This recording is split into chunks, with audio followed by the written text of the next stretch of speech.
경제 뉴스가 연예 뉴스처럼 들리는 그날까지 경제 브리핑 불편한 진실.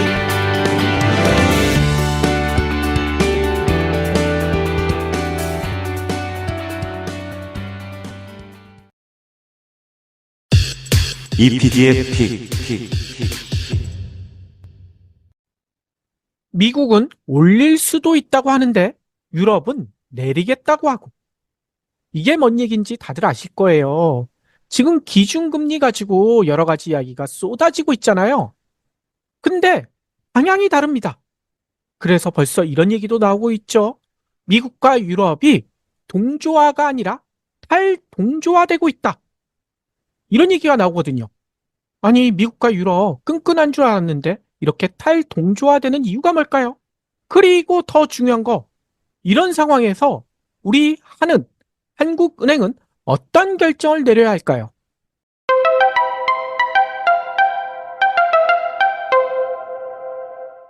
일단 미국의 금리 인하 가능성 점점 엷어지고 있다라는 사실, 이거 다들 아실 거예요.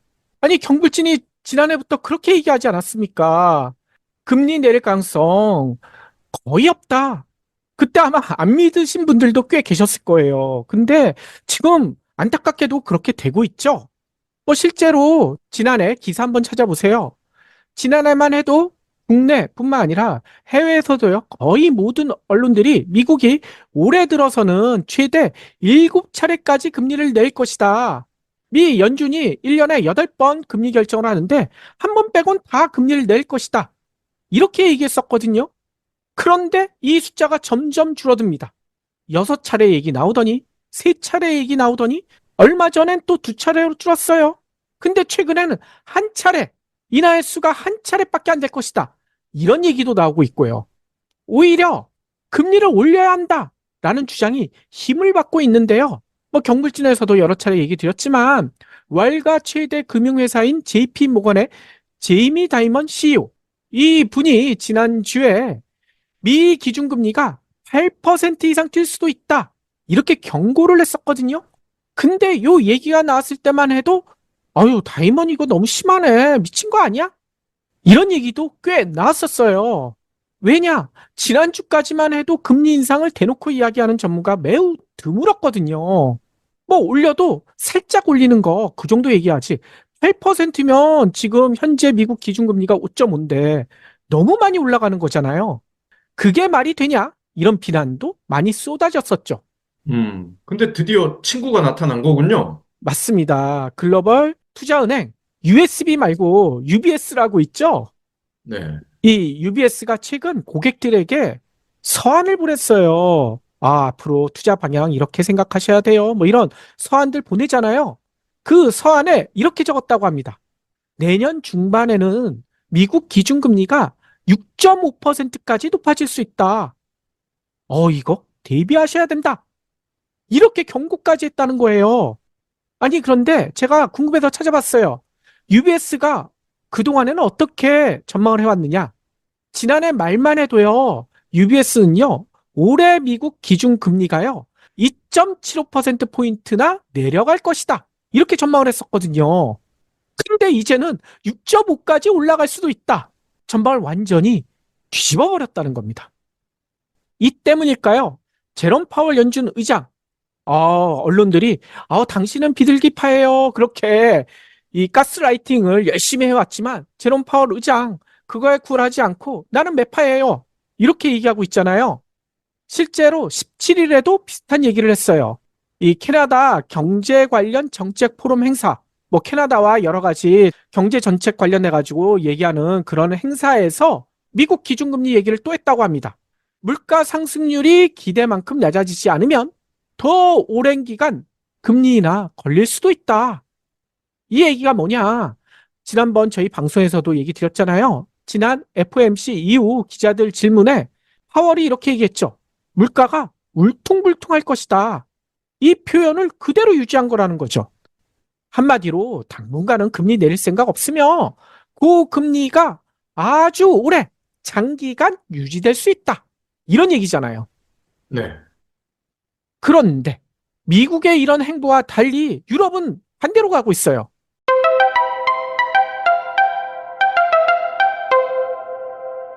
크리스틴 리카르도 총재, 이 유럽중앙은행의 총재잖아요. 이 분이 17일 미국 CNBC와 인터뷰를 가졌는데요. 이때 이렇게 얘기했습니다. 물가 상승률이 낮아지고 있는 것에 대한 확신이 더 필요하다. 하지만 상당히 짧은 시일 내에 그렇게 될 것이다. 현재는 물가가 조금 높긴 하지만 곧 낮아질 것으로 확신하고 있다. 이런 얘기잖아요. 실제로 리카르도 총재는 12일에도 기준금리를 결정했었는데 이때 유럽도 동결을 했거든요. 근데 그 이후에 기자들한테 이렇게 얘기했어요. 다음번에는 인하할 수도 있어요. 라고 시사를 했거든요. 그런데 이번 인터뷰에서 상당히 짧은 시간 내에 물가가 안정될 가능성이 높기 때문에 다음번에 진짜 인하하겠다. 이걸 다시 강조했다는 겁니다. 뿐만 아니라 유럽중앙은행은 오는 6월 통화정책이사회를 시작으로 기준금리를 연내 77bp 이렇게 내릴 것으로 시장에선 벌써 전망을 쏟아내고 있어요. 여기에다가 프랑스와 빌루르와 트칼로 프랑스 중앙은행 총재도요. 큰 충격이나 서프라이즈가 없다면 6월 초에 첫 금리 인하 결정을 하게 될 것이다. 이렇게 금리 인하에 힘을 보태고 있다고 합니다. 예. 미국과 유럽, 왜 이렇게 탈동조화가 되는 거죠?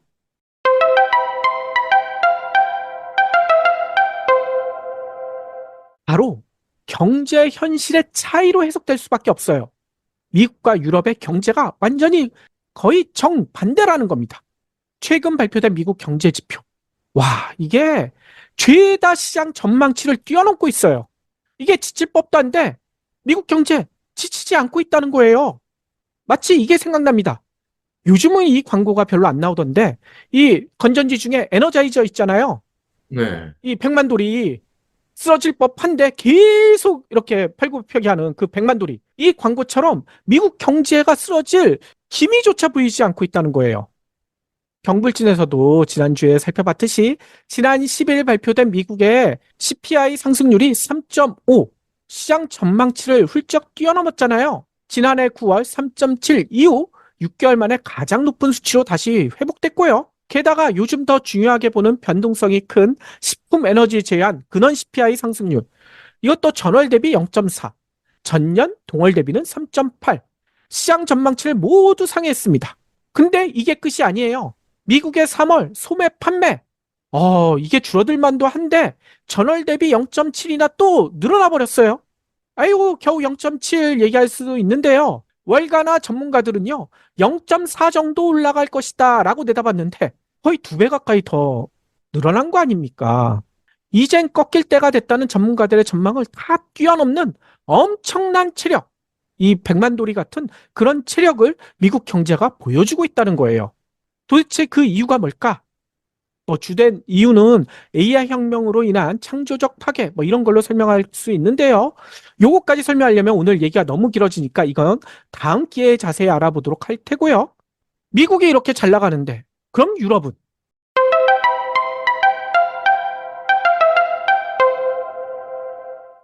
유럽은 한때 10%가 넘나드는 살인적인 물가에 시달렸었잖아요. 근데 유럽의 최근 물가 급격히 안정되고 있다고 합니다. 그러면 물가가 2% 정도에서 놀고 있다, 이런 얘기인가요? 그렇죠. 유로존이 발표했던 2월 소비자 물가 지수 보니까요. 지난해 동월 대비 2.6. 이 상승률이 1월 2.8%보다 더 낮아졌어요. 특히 유럽을 대표하는 경제대국 독일. 독일의 3월 소비자 물가 지수도 전년 동월 대비 2.3밖에 안 올랐거든요. 2월엔 2.7이었는데 0.4%포인트나 낮아졌다는 거예요. 특히 이 수치는 2021년 6월, 그러니까 코로나가 한창일 때, 이때 이후 가장 낮은 수준까지 떨어졌다는 겁니다. 음. 그러니까 리카르도 총재가 물가가 낮아지는 거 오랜 시간이 걸리지 않을 것이다 라고 얘기하는 게 바로 이런 점이라는 거예요. 보통 2%를 기준으로 삼기 때문에요. 그러면 잘 되는 거 아닌가요? 그런데 문제는요, 너무 낮아졌다는 거예요. 어. 이제 유로존은 경기 침체를 걱정할 정도라는 거죠. 왜냐?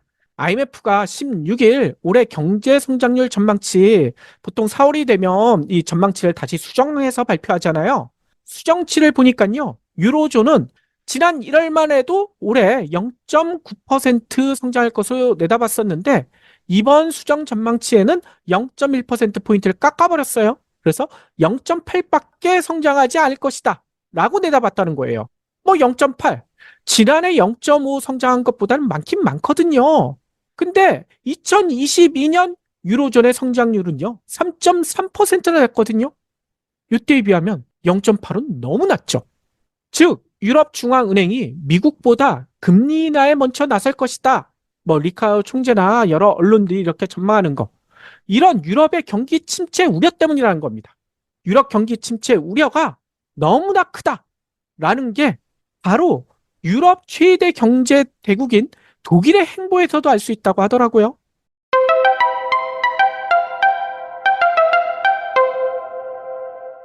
어떤 이야기냐?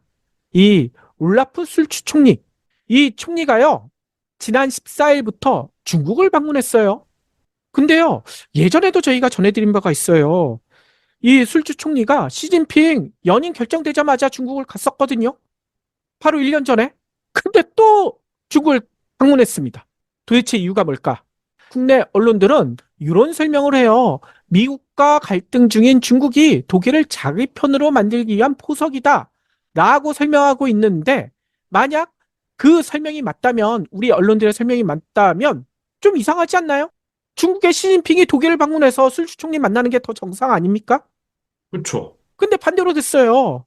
술주 총리가요, 2022년 11월, 뭐 하루 일정이긴 하지만 중국을 방문했었거든요. 근데 1년 6개월 만에 또 중국을 찾았어요. 특히 이번에는요, 혼자 간 게 아니라 그때도 여러 관료들 데리고 갔지만 지난번보다 더 늘어났어요. 농업장관, 교통장관, 환경장관, 장관도 3명 뿐만 아니라 메르데베스 벤츠, 바스프, 지멘스, 바이엘, 머크, DHL, 독일을 대표하는 기업들 아닙니까? 이런 독일의 대기업 최고 경영자 12명까지 데리고 중국에 갔다는 겁니다. 네. 여기서 바로 이유를 알 수 있지 않습니까? 미국이 싫어하건 말건 우리는 살기 위해서 중국과 경제 교류를 더 늘리겠다. 이런 의지를 내비친 거 아니에요? 우리나라는 열심히 탈중국하고 있는데 독일은 무슨 탈중국이야. 중국과 더 가까이 지내야지. 이러고 있다는 겁니다. 설마 숄츠 총리는 대기업 총수들이랑 삼겹살에 소주 폭탄 먹진 않았겠죠? 예, 그걸 확인을 못 해봤지만 그럴 일은 없을 것 같아요. 그런데 중국이 이렇게 경제 규모를 늘리는 이유 너무나 뻔하지 않습니까? 앞서 얘기처럼 IMF도 유로존 경제가 좀 심각하다 이렇게 얘기하고 있는데 그 경기 침체를 막기 위한 후석이라는 거예요. 그래서 금리 인하 이것도 계획하고 있는 거고요. 예. 근데 갑자기 궁금해지네요. 요즘 우리나라는 환율 때문에 난린데, 유로화는 어떻습니까?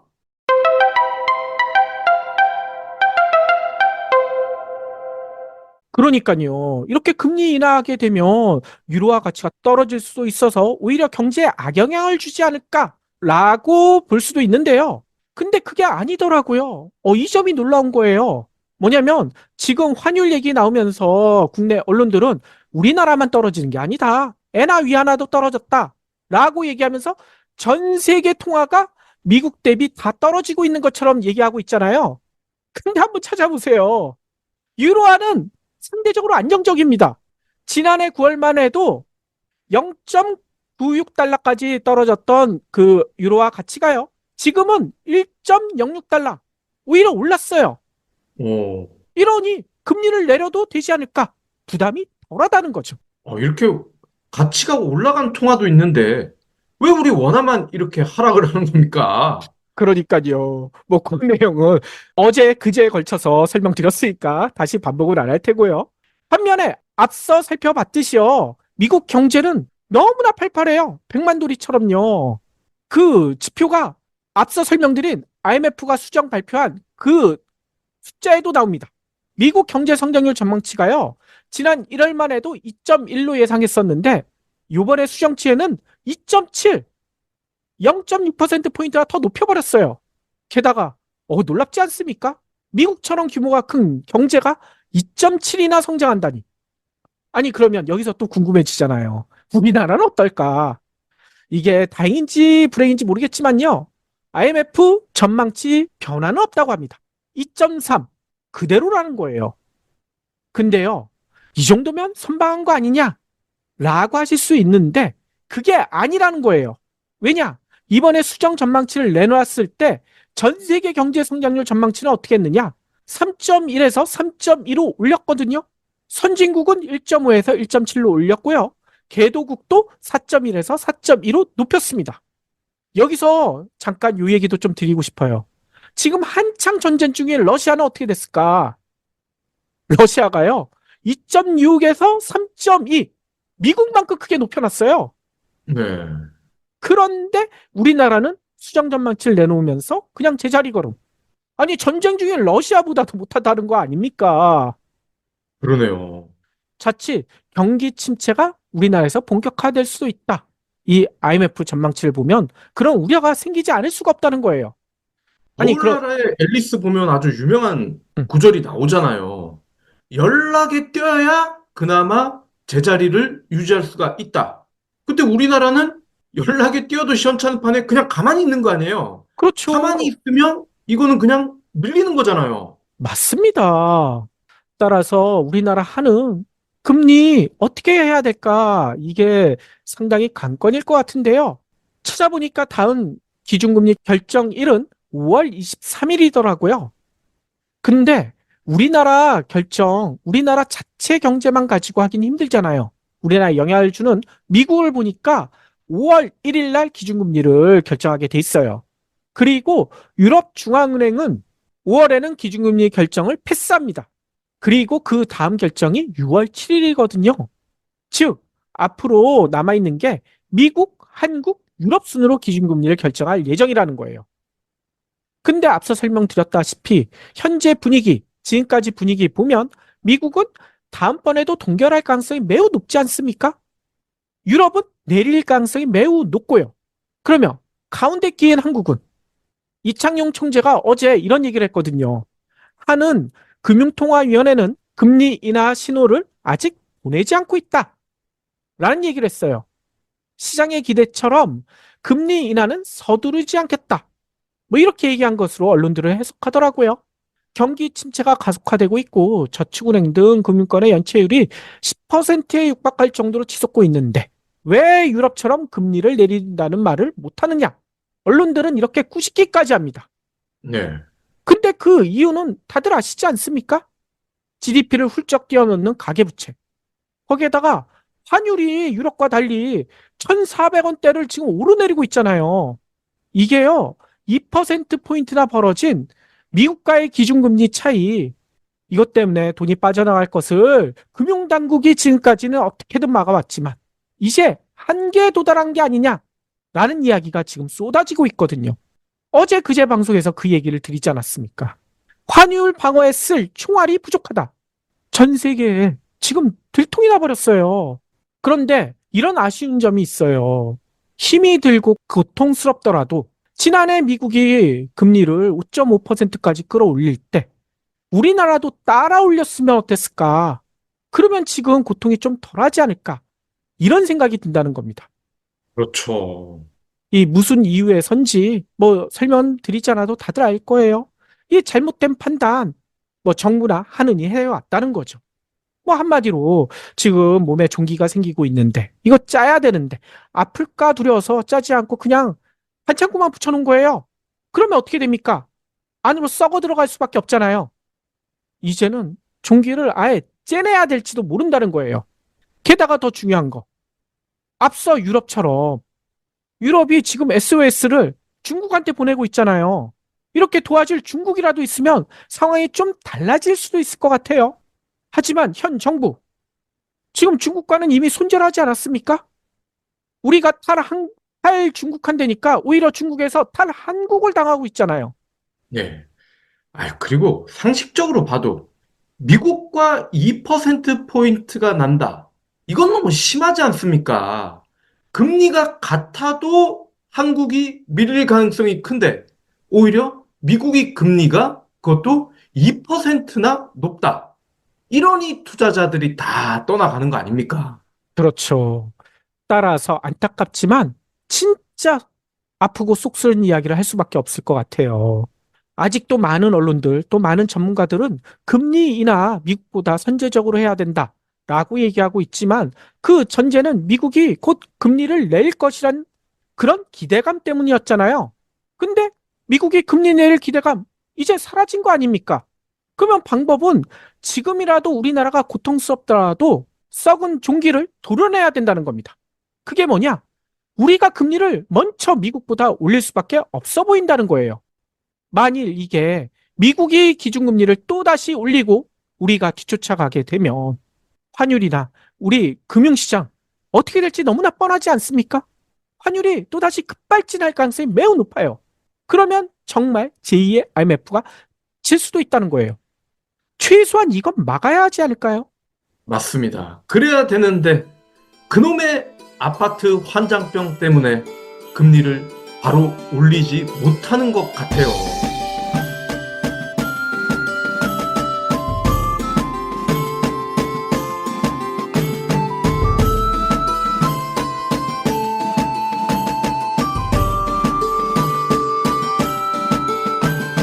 경불진 완주해 주셔서 감사합니다. 하트 투척, 댓글 남기기, 링크 공유, 계좌 후원 등 경불진 2PD에게 힘을 보태주세요. 더 좋은 내용으로 보답하겠습니다.